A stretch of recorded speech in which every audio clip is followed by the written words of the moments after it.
Bonsoir à tous, merci de nous avoir rejoints pour cette nouvelle édition sur Télésud. Voici les 3 titres à la une de l'actualité. La COP27 se poursuit exceptionnellement alors que la conférence devait prendre fin ce vendredi.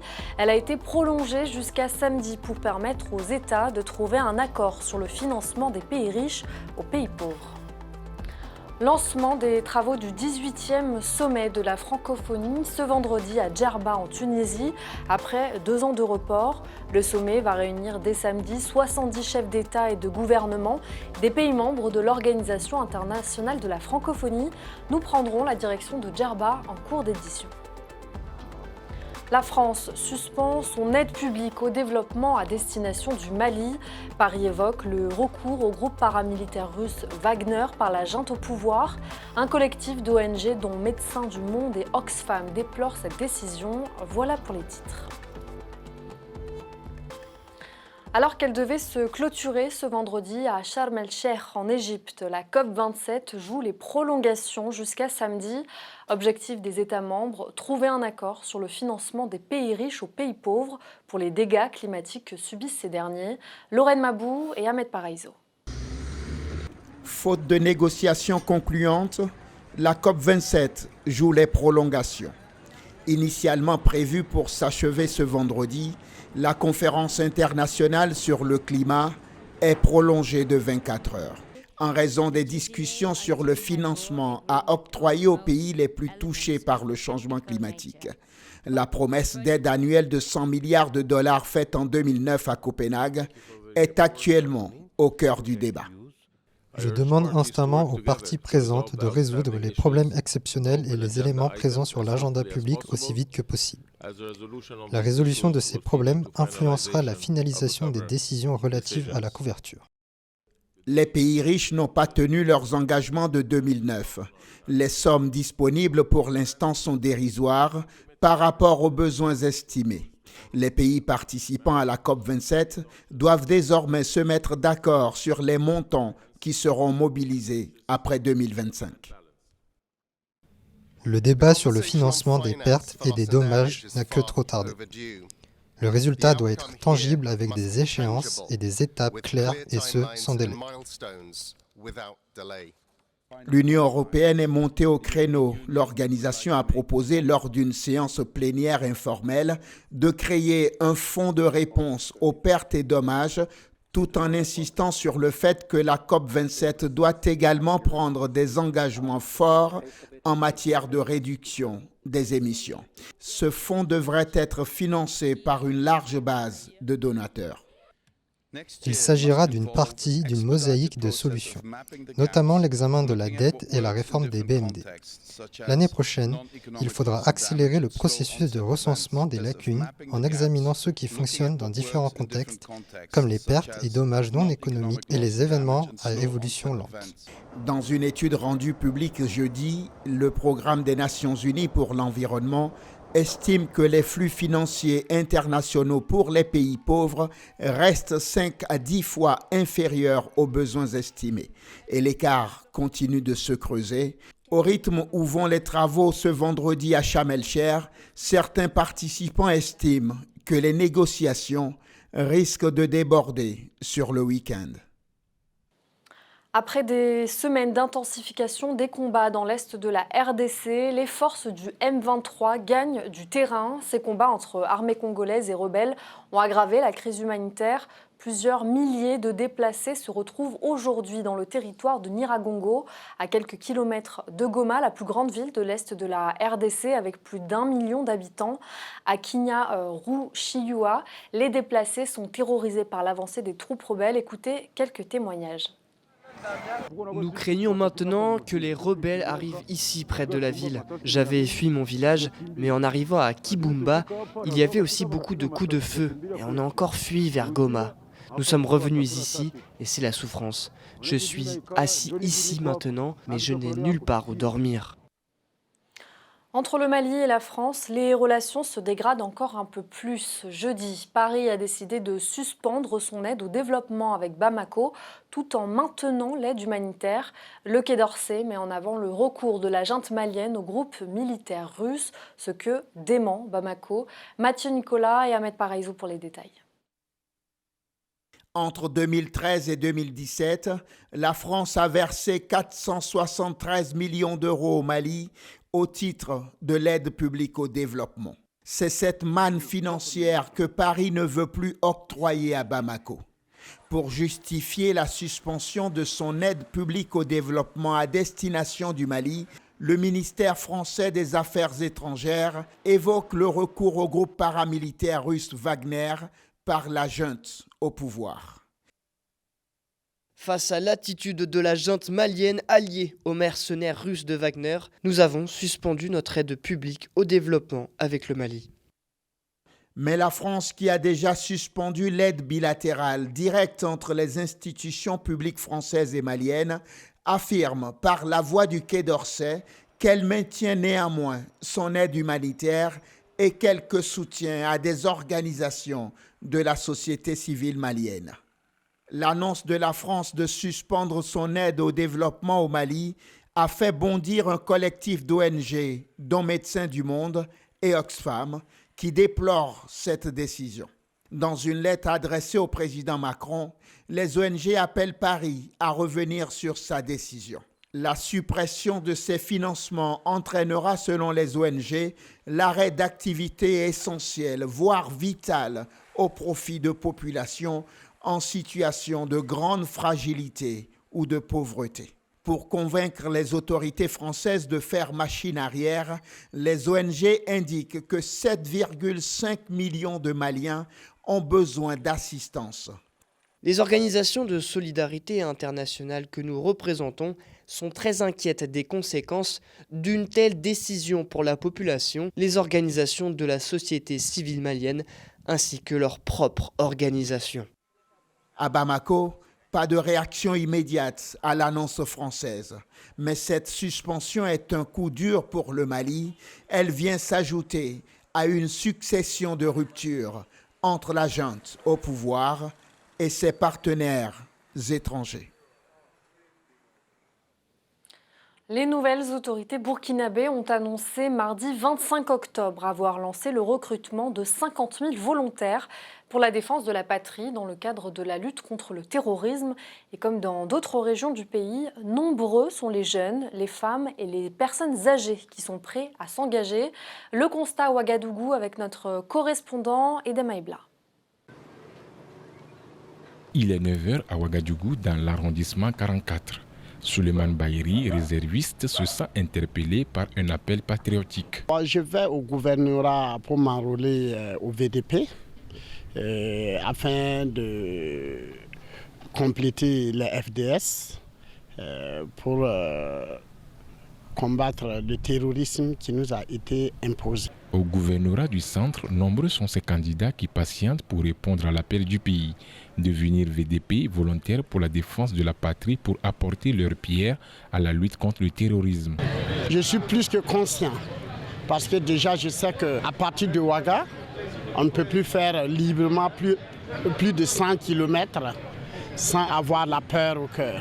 Vaut mieux de venir défendre ton pays que de rester à la maison pour ne rien faire pour ton pays. Je ne connais pas Manuel Lam, mais on dit qu'on va nous former à Manuel Lam. Bon, si on nous a formés, on sait comment pour Manuel Lam là, ça va beaucoup nous aider. Le travail de l'enrôlement se fait dans la discrétion la plus grande absolue. L'administration s'est prêtée à nos questions hors caméra. Un dispositif censé répondre à l'urgence sécuritaire dans un pays contrôlé à 40% par des groupes djihadistes mais qui représente de nombreuses failles, expliquent les observateurs avisés de la politique burkinabé. Je peux être d'accord avec le principe, mais tel que ça se passe, il y a des hicks. Le premier hic, c'est ceux qui vont s'enrôler déjà en amenant les médias, soit en se disant que je vais galvaniser les uns et les autres. Je ne veux pas qu'on frôle du populisme dans l'enrôlement pour être VDP. Le deuxième hic, la formation de ces VDP va durer 2 semaines. Alors, pour manipuler une arme, pour avoir l'endurance militaire ou pour avoir l'endurance tout court, 2 semaines de formation, c'est quand même un peu peu. C'est vrai que nous sommes dans l'urgence. Notre pays traverse une période difficile, mais il faut aussi qu'on soit prudent. Il ne faudrait pas qu'on fabrique des chairs à canon. Il ne faut pas qu'on envoie des inexpérimentés, des novices sur le terrain et après ça nous cause énormément de problèmes. Parce que cette question d'enrôlement dans les VDP, ça doit être encadré pour que demain, personne ne dise que j'ai été handicapé en allant défendre la nation, que personne ne retourne le couteau contre l'État. Sur les 50 000 volontaires attendus, environ plus de 30 000 sont déjà inscrits sur la liste et cela ne concerne que la région du centre. Parmi ces candidats, femmes et personnes âgées viennent également se faire enrôler. Je vous le disais, depuis jeudi au Ghana, 7 États ouest-africains sont réunis à Accra. Sur la table des discussions, la coopération en matière de sécurité et de renseignement pour lutter contre la propagation des violences djihadistes au Sahel. Lorraine Mabou pour les détails. Le Bénin, le Burkina Faso, la Côte d'Ivoire, le Ghana, le Togo, le Mali et le Niger sont les 7 États d'Afrique de l'Ouest qui ont entamé jeudi à Accra une réunion en vue de consolider leur coopération dans la lutte des violences djihadistes au Sahel et dans les pays du Golfe de Guinée. Cette conférence tombe à point nommé. Elle tombe à point nommé car elle nous offre une rare opportunité de nous pencher sur les mesures et les stratégies déployées jusqu'à présent pour faire face à la menace terroriste et extrémiste violente. Lancée pour la première fois en septembre 2017, la conférence internationale sur l'initiative d'Accra consiste à partager des informations, du renseignement et à mettre en place des opérations militaires conjointes pour faire face aux groupes État islamique et d'Al-Qaïda implantés au Niger et au Burkina Faso.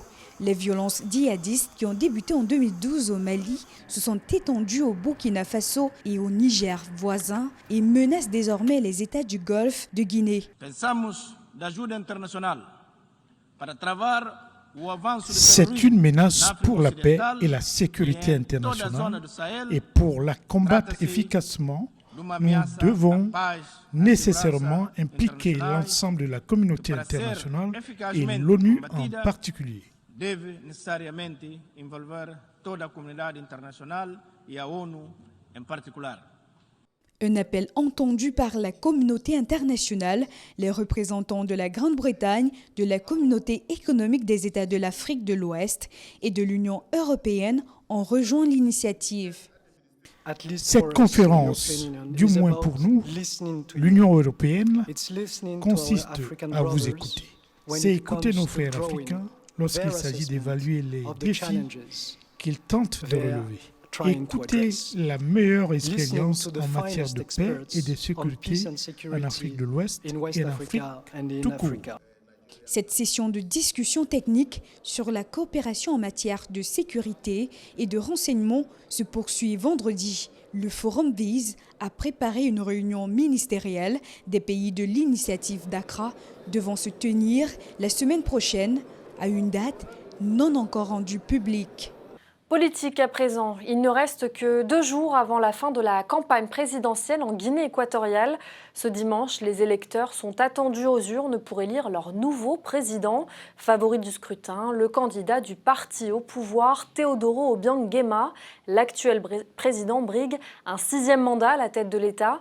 Il aura comme adversaire Buenaventura Montsui du parti de la coalition social-démocrate et Essono Ondo Andrés, président du parti de l'opposition, Convergence pour la démocratie sociale. Depuis que nous avons commencé cette campagne le 3 novembre jusqu'à maintenant, tout est normal. Les gens font comme si c'était amusant. Ça ne ressemble pas à une campagne comme dans d'autres pays où il y a des problèmes, etc. Non, nous avons tous un temps normal ici. Tant pour le Parti démocratique de la Guinée équatoriale que pour les partis d'opposition. Prenons à présent la direction de Djerba en Tunisie où s'ouvre demain le 18e sommet de la francophonie. La Tunisie accueille la rencontre après 2 années de report, le premier en 2020 en raison de la pandémie, puis à l'automne 2021 après le coup de force du président Kais Saied. À la veille de l'ouverture officielle du sommet, nous avons joint nos envoyés spéciaux à Djerba, Sabir Gaïb et Laurent Leleu. Voici ce qu'ils nous disaient il y a quelques instants.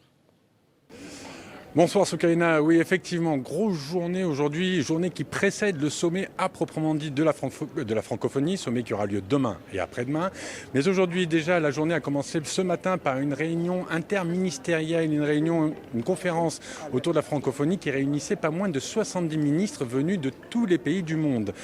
C'était une réunion à huis clos, on attend le communiqué de presse pour savoir exactement ce qui a été dit, mais en attendant, aujourd'hui nous avons un petit peu déambulé dans ce magnifique village de la francophonie. Il faut savoir qu'il fait à peu près 30 degrés, il fait très chaud, les gens sont ravis d'être là et nous sommes allés à la rencontre de certains Africains, le Congo-Brazza, le Cameroun ou encore même la Côte d'Ivoire, qui ont eu le plaisir de nous partager leur amour du français, l'amour de la langue française, mais aussi qui ont su nous expliquer quel était l'intérêt d'être ici, notamment pour présenter leur savoir-faire, leur artisanat et aussi, bien évidemment, leur culture. Je vous propose de les écouter. À la francophonie, vous avez tous les pays qui ont le français en partage qui sont réunis. Donc venir ici, montrer ce qu'on sait faire, montrer ce qu'on peut apporter aux autres, je pense que c'est ce qu'il y a de plus important. C'était un rendez-vous à ne pas rater. Moi, je suis entrepreneur, donc c'est plus cet aspect. Avoir un langage commun, ça permet de communiquer avec plusieurs personnes. C'est-à-dire que j'ai plus de facilité à vendre mon chocolat au Congo, au Burkina, au Sénégal, dans tous ces pays qui ont le français en partage. L'importance du français, mais c'est notre langue. C'est notre langue, c'est toujours bien entre les deux personnes qui parlent la même langue. S'ils ont des problèmes, c'est facile de résoudre des problèmes parce qu'ils ont en commun quelque chose qu'est la langue. Donc c'est toujours important d'avoir plusieurs États qui parlent la même langue. Ça fait du bien. Merci Laurent Leleu pour toutes ces précisions et je précise qu'en marge de ce sommet de la francophonie, des centaines de manifestants mobilisés pour connaître le sort de migrants tunisiens portés disparus depuis près de 2 mois ont été empêchés par la police de se rendre sur l'île de Djerba. Et une bonne nouvelle pour le continent africain. La prolongation de 4 mois de l'accord céréalier entre l'Ukraine et la Russie va permettre aux États d'Afrique de l'Ouest de recevoir des cargaisons d'engrais russes. Je vous propose d'écouter Rebecca Greenspan, la secrétaire générale de la Conférence des Nations Unies sur le commerce et le développement. Il y a environ 300 000 tonnes d'engrais qui sont bloquées dans les différents ports européens. La première expédition partira d'un port néerlandais à destination du Malawi. Le navire est en train d'être chargé et la date qui a été fixée pour le départ du navire est le 21 novembre pour le Malawi via le Mozambique. Un mort et plusieurs blessés dans une attaque armée dans le nord-est de la Centrafrique, la Suède qui confirme le sabotage des gazoducs Nord Stream 1 et 2 et la Corée du Nord qui lance un missile balistique intercontinental dans la mer du Japon. C'est le reste de l'actualité réalisé par Noël Dong et Lorraine Mabou et Marie Galceran. Un mort et plusieurs blessés, tel est le bilan d'une attaque menée jeudi dans le nord-est de la Centrafrique. Des rebelles de la coalition des Patriotes pour le changement ont perpétré une violente attaque contre le village Gwaboudou, situé à 45 km de la ville de Bria. Créant la panique des habitants et surprenant des soldats des forces armées, le nord-est de la Centrafrique est la région la plus reculée, la moins peuplée, la plus pauvre et la cible régulière des mouvements lourdement armés. Face à la résurgence des groupes armés dans la région, une réunion sécuritaire s'est tenue jeudi à la base de la mission onusienne à Bria. La Suède a confirmé ce vendredi que les gazoducs Nord Stream 1 et 2 ont bien été sabotés. Fin septembre dernier, des explosions ont touché les 2 gazoducs en mer Baltique.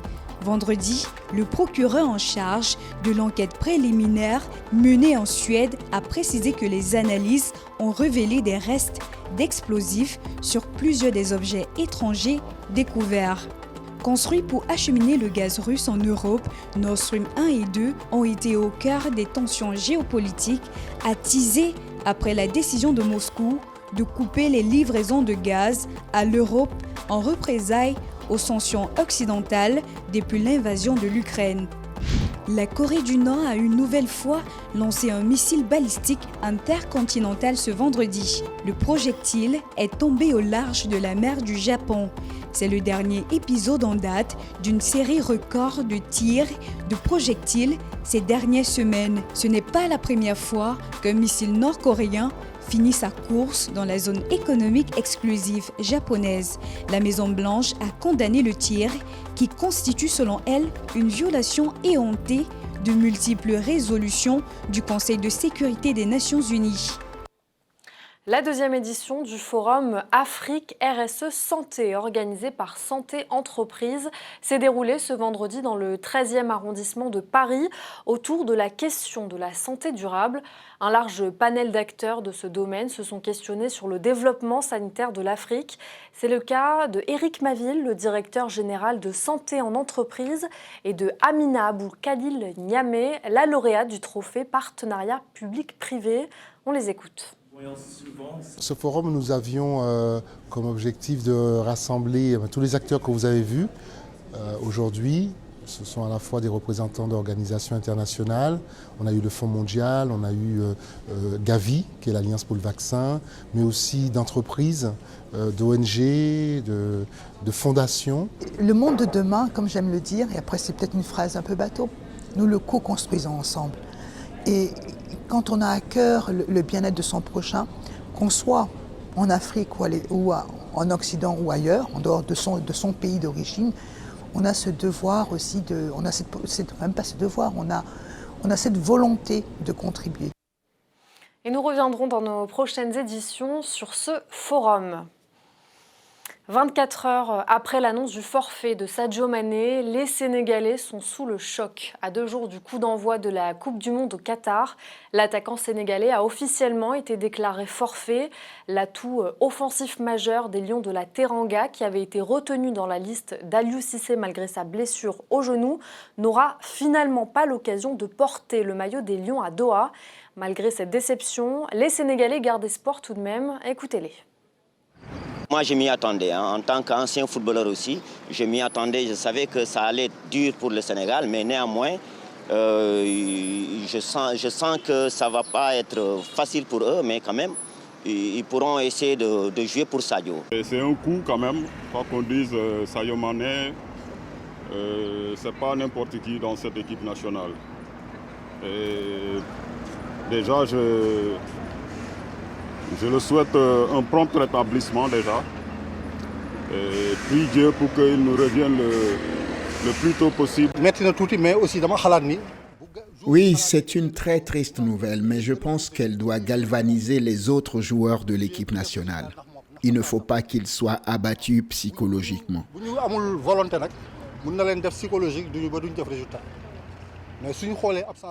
Son absence doit les revigorer. Connaissez-vous vraiment Roger Mila ou savez-vous quelles sont les particularités historiques des équipes du Maroc et du Sénégal? Eh bien, chaque jour de match pendant cette Coupe du Monde, vous pourrez découvrir les anecdotes historiques dans notre programme Afrique Story. Découvrez un extrait. Coupe du Monde 90. Un homme apparaît à la face du monde, c'est Roger Mila. Le Camerounais est un habitué des Lions indomptables et du championnat de France. Mais il n'est encore jamais parvenu à ce niveau de notoriété. Vieux lion, leader incontesté et incontestable de l'équipe du Cameroun, va créer la surprise aux côtés de François Mabique et Joseph-Antoine Bell. Et pourtant, Roger Mila n'aurait jamais dû être là. Et dès lundi, dans nos éditions, nous inaugurons le journal du Mondial. Nous suivrons évidemment le parcours des 5 représentants africains dans ce mondial. Et tous les vendredis, vous avez rendez-vous avec l'hebdo du Mondial, présenté par David Astorga et Mathieu Nicolas. Analyse, décryptage, commentaires, ne manquez pas ces rendez-vous. C'est la fin de ce journal. Merci à tous de l'avoir suivi. Bonne suite de programme sur Télésud.